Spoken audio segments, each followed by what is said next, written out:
راح أخليك تصير محترف بس ب5 خطوات. تابع الفيديو للنهاية ولا تنسى تسجل اللايك والاشتراك.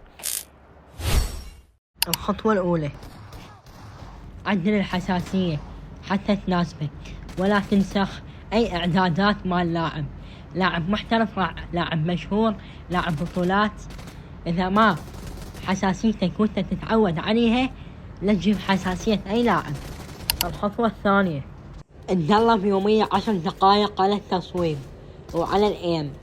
راح أسجل شلون راح اتدرب.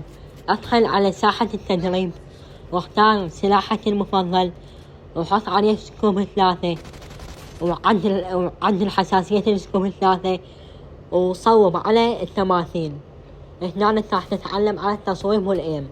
الخطوة الثالثة: لا تلعب بعشوائية. هالشكل شلون يعني ألعب بعشوائية؟ يعني مثلا انت بالعماير لا تستعطل عن خطوة، تستطيع تتحرك من مكان إلى آخر. خليك بمكان واحد، ودائما خليك مركز على صوت الخصم، وين يروح وين يجي. دائما تدرب على السمع. أهم خطوة يسويها اللاعبين المحترفين هو إنه يسمع الخصم وين يروح وين يتحرك. فأنت لازم تتعلم على السمع.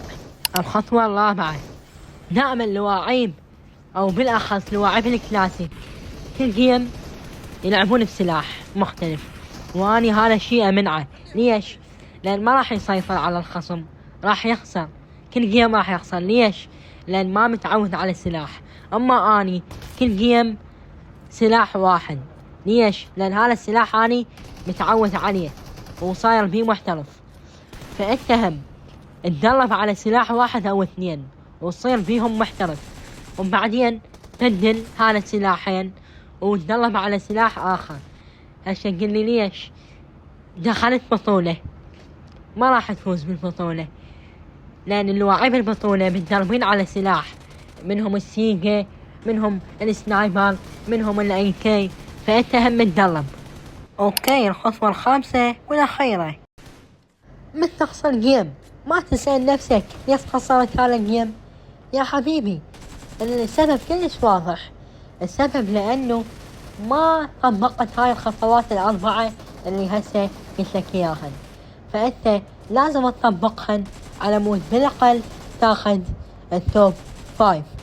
فإذا وصلت لنهاية الفيديو لا تحرمنا من اللايك والاشتراك، وأتمنى عجبكم الفيديو.